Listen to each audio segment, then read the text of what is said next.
اعوذ باللہ من الشیطان الرجیم بسم اللہ الرحمن الرحیم اللہم صلی علی سیدنا محمد وعلی آل سیدنا محمد وبارک وسلم وسلم علیہ۔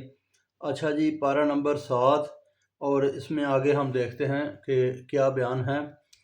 اللہ تبارک و تعالیٰ نے یہ جو ہے نا رکوع نمبر ہے 9، اللہ پاک نے فرمایا کہ جنہوں نے اللہ تعالیٰ سے ملنا جھوٹ سمجھا وہ خراب ہوئے، اور قیامت میں جو ہے نا وہ کہیں گے کہ ہم ہی قصوروار تھے، پھر اپنا بوجھ خود اٹھائیں گے، برا بوجھ ہوگا۔ دنیا کا جینا کھیل تماشا ہے، ڈر والوں کو پچھلا گھر بہتر ہے۔ یہ اے نبی یہ تم کو نہیں جھٹلاتے، غم نہ کر، یہ اللہ سے منکر ہیں۔ پہلے رسولوں کو بھی جھٹلایا، تکلیف پر اللہ تعالیٰ نے مدد فرمائی۔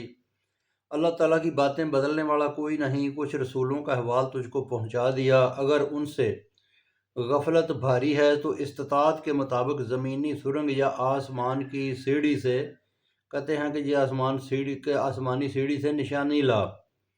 اللہ چاہتا تو سب کو ایک راہ پر لاتا، نادانوں سے الگ رہو، مردوں کا زندہ ہونا نہیں مانتے کہ خدا کے پاس جانا ہے۔ کہتے ہیں نشانی کیوں نہیں، کہو کہ قدرت کی بموجب نشانی ہے، یعنی کہ جتنا کوئی عقل رکھے اس کے لیے اتنی ہی زیادہ نشانیاں ہیں، اور زیادہ کو عقل نہیں۔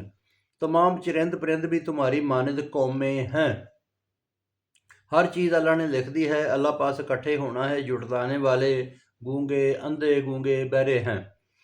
اللہ جس کو چاہے گمراہ کرے یا راستہ دکھائے۔ عذاب یا قیامت میں اللہ کے سوا کس کو پکارو گے؟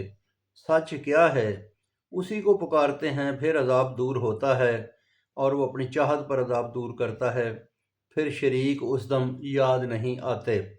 تم سے پہلے بہت امتوں میں رسول آئے، معافی کو عذاب دیا، تکلیف دی، عذاب میں وہ گڑ گڑائے، پھر سخت دل ہو گئے، شیطان کے قدم پر چلے، نصیحت بھول گئے، ہر چیز دی، پھر جب پکڑا تو نا امید ہوئے، پھر جڑ سے نکالا ظالموں کو۔ اللہ تبارک و تعالیٰ نے اللہ تعالیٰ کی حمد و ثنا کیا کرو۔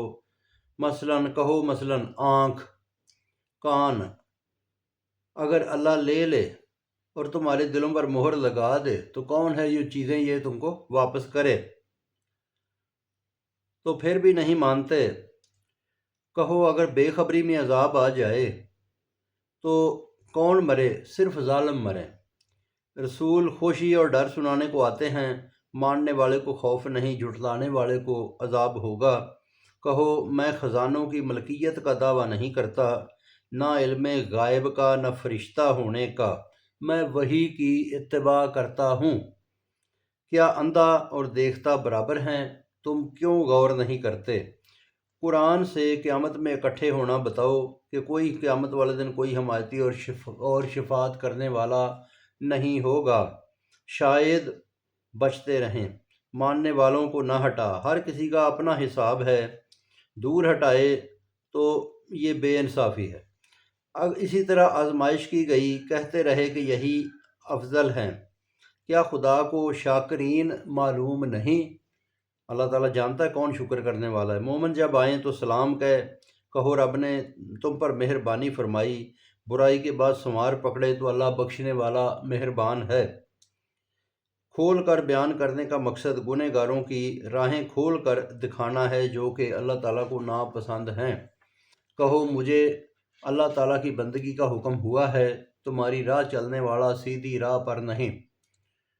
میرے پاس صرف نشانی پہنچی اور تم نے جھٹلا دیا۔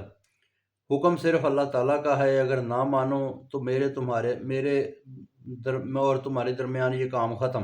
اب بے انصافی خدا کو معلوم ہے، غیب اس کے علاوہ کوئی نہیں جانتا۔ جنگل دریا کی پوشیدہ چیزیں جانتا ہے، ایک پتے سے ایک دانے تک اس کے علم میں ہے، اور قرآن مجید میں درج ہے۔ رات کو موت دیتا ہے، دن کو زندگی، اسی طرح موت اور زندگی ہوگی، اور تمہارے عمل کا جتانا بھی اسی طرح ہوگا۔ تو بہت شکریہ جی، باقی پھر سناؤں گا۔